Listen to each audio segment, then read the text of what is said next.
Up!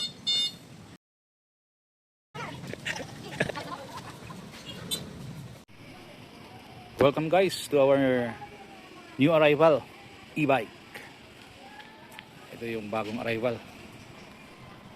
Yan. Tingnan natin yung mga accessories nito at mga features ng e-bike. Yan. So yun, yung forma nito ganun. Yan. Sa likod, yun, bagong bago siya, naka-plastic pa, oh. Ito yung likod niya.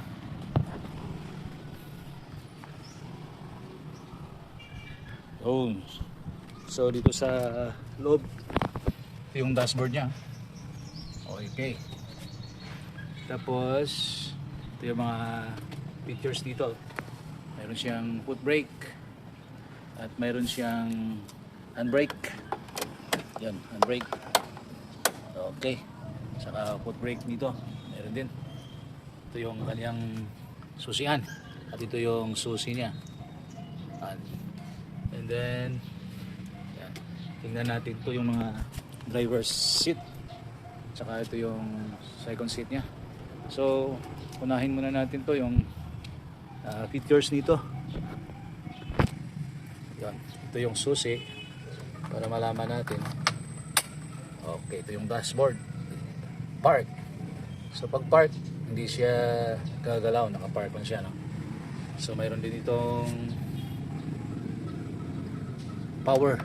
Yan, naka-radio. Mayroon din siyang mode.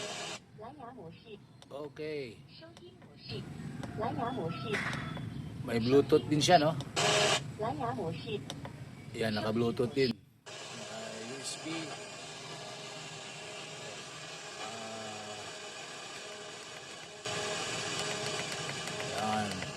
Ito yung volume at saka yung minus at saka volume nito. Yun. So test muna natin, no? Pakita ko sa inyo kung ano pa yung tanggalin muna natin to. Tapos tingnan natin ang mga accessories nito. Ito yung gear niya.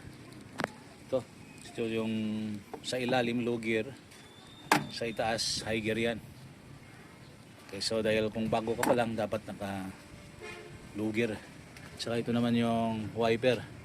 Meron itong wiper, oh. Kita natin ito yung wiper. Okay, meron din siyang side mirror, dalawa. Ayan. So dito of course ang pinaka-importante dito ang battery. Yung battery nito located dito sa upuan ng driver. Ito yung driver seat. Yung battery dito sa likod, mayroon din siyang susian. Yan. So ito pag sinusi natin yan, makuha natin dito. Yan, mabuksan natin yan. Kailangan naka-push natin pataas at nakatambad sa atin yung kanyang battery. Kasama sa battery ang kanyang charger. Ito yung charger niya. At ito yung battery. So ito, yan, makita natin ang kanyang battery. Yun yung battery, dito pa sa kabila. Ito naman yung charger dito, para siyang pag nag-charge tayo, ito yung kanyang charger. So saan ba natin isasaksak ang charger niya? Sabi daw, according sa instruction, 9 hours yung charging nito. So charger natin, mayroon ditong ito yung charging port. Yan. Ito yung isasaksak natin dito. Yan. Yan, pag nag-charge tayo. Yan. Okay. So dito sa likod, ito yung carrier dito sa likod, sa upuan dito yan sa gilid. Ito yung susi, okay, susi natin yan, automatic, ha? Okay, so hilahin lang natin ito pataas. At ito yung kanyang malaki, no? Ito yung box niya. Ang laki lang ng kanyang box. Alright, so yun nilagay yung mga kargamento. Yun, para malakas yan, dapat i-on natin. So ito yung kanyang mga signal light. So paano natin ito i-on? Subukan natin i-on. Sige. Okay, yun ang dashboard. Park means hindi pa pwede. Dapat yun, pwede na yan.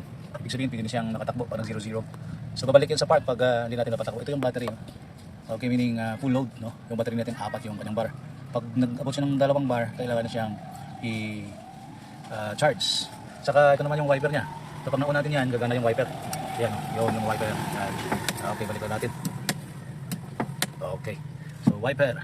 Saka ito yung kanyang hazard, horn. Yan, ito yung highlight, low beam, high beam, signal lights, left and right. Saka pag nag-signal light tayo, siyempre subukan natin yung signal light. Yan, naka-signal light tayo. Yung sa una, signal light. Tapos dito sa likod, yan yung signal light. Dito naman sa kabila, signal light. Yun. Saka another signal light. Yan. So balik natin. Ito pag nag-atras tayo, switch natin dito. Tutunog ito pag nag-atras tayo dito. Yan, yung atras. Pag umabante tayo dito. Okay? So, yun lang, no? Ang ating bagong arrival na e-bike. Ganda nito. Wala tayong bayaran sa gasolina, hindi kuryente lang. So ito yung kanyang signal light. At isa pa sa ano, feature nito ay meron siyang cover sa gilid, oh. Ito. Yan. Oh, yan. So pag umulan, yan, pag umulan, yan. Oh, yan. Pag umulan, safe tayo. Oh, yan. So pag umulan, meron siyang cover. Ito pa yung cover niya dito sa kabila. Oh, ito. Ito yung cover niya. Meron. At dito din sa likod, wag nating ibaba. Ayun. Ito yung mga features na maganda. Okay, so yun lang yung information natin sa bagong e-bike na dumating. Naka-plastic pa ito, bagong bago, hindi pa natanggal yung mga plastics nito. Mamaya na natin tanggalin yan. So, yun. Saka ito yung top dito. Yan, sa loob, ito yung roofing niya. Ayan. Right.